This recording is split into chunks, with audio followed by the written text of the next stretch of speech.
We're getting some breaking news in the investigation into the disappearance of Nancy Guthrie. It's been 89 days now since Nancy Guthrie vanished from her home right here up that driveway, Tucson, Arizona. This case is just so unusual and so different than other cases we've seen, especially because almost 3 months later it remains unsolved. I can't help but think that the only thing that I keep coming back to is somehow this involves Savannah Guthrie, the TV personality, and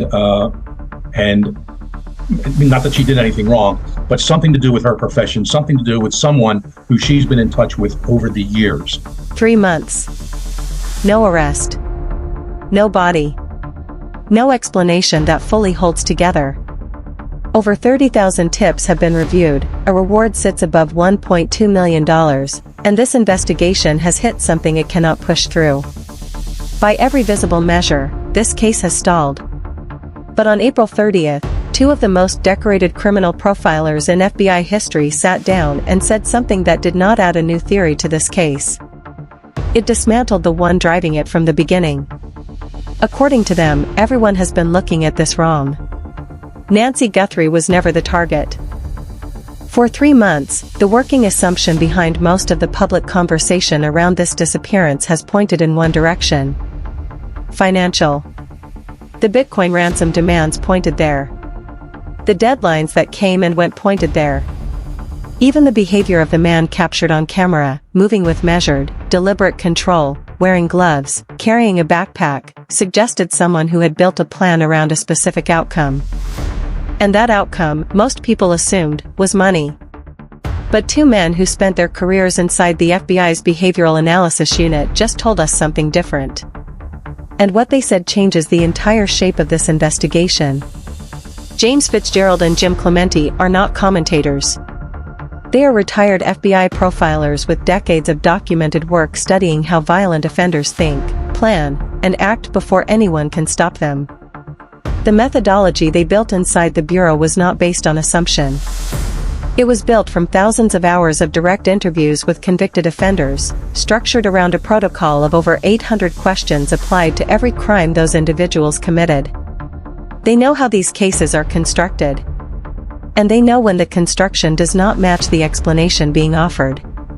In this case, they say it does not match at all. Their assessment comes down to one central point. The person responsible for what happened to Nancy Guthrie on the night of January 31st was not focused on Nancy. They were focused on Savannah. Savannah Guthrie, one of the most recognizable faces on morning television, was the actual object of this person's attention. Nancy was not the target. Nancy was the access point. The door that could be opened when the person they actually wanted remained completely out of reach. Fitzgerald pointed to one specific detail that anchors this entire framework. No ransom note was left at Nancy's home the night she was taken. Think carefully about what that means. If you are entering someone's home with the intention of collecting a ransom, you leave a note. That is how the transaction begins. That is how the terms get communicated. There was no note at the scene. The communications that appeared afterward, the Bitcoin demands, the deadlines, Fitzgerald's assessment is that those did not come from the person who took Nancy. They came from opportunists. People who saw a high-profile disappearance tied to a famous name and inserted themselves into the chaos, hoping to extract something from it. The actual perpetrator had no interest in cryptocurrency exchanges or negotiated deadlines. Their interest was something that cannot be transferred into a digital wallet. Jim Clemente described what he believes has been happening here as a stalking-type progression. This did not begin on the night Nancy disappeared. That night was the end point of something that started much earlier, much simpler, and much less visible. He described a behavioral escalation curve. It starts with observation from a distance. Then come attempts to establish some form of connection. Then boundary testing. And then, at some point along that curve, a decision gets made. The passive becomes active. The distant becomes direct. Someone who had been watching from the outside eventually identified a way in. And Nancy Guthrie, private, quiet, living a life that draws no headlines, was that way in. For this person to know enough about Nancy's home, her routine, her schedule, the rhythms of her daily life, there had to be sustained exposure. Not necessarily direct face-to-face access, but deliberate, sustained attention to Savannah's public life long enough to locate the private world underneath it. Her mother's location, her living situation, her daily patterns. That kind of knowledge does not come from a single search. It comes from months or years of focused study. Fitzgerald was specific about where investigators should be looking. Every piece of correspondence Savannah Guthrie received over at least the past 5 years. Letters, emails, social media messages, contact attempts that were logged, filed, and then moved past. Because inside that record, there is almost certainly a name. A pattern. A moment where something crossed a line and was noted by someone and then set aside. That moment may now be the most important piece of evidence in this entire investigation. The FBI knows things in this case that even local law enforcement has not been told. And they will not release that information until this case breaks. But the profilers believe it will break. Because cases built on psychological fixation leave traces. And traces, eventually, get found. Now consider the reward. $1.2 million has sat unclaimed for 3 months. In most cases where multiple people are involved or a connected network exists, money eventually breaks the silence. Someone talks.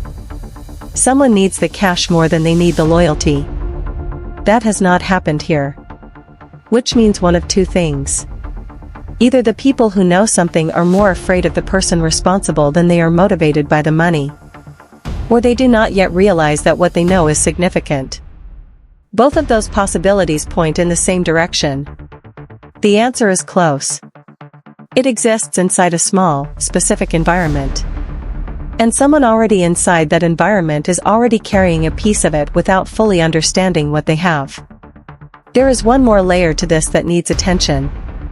The man on Nancy's security camera, the one who moved with that measured, deliberate calm, Fitzgerald and Clemente do not believe he is the architect of this.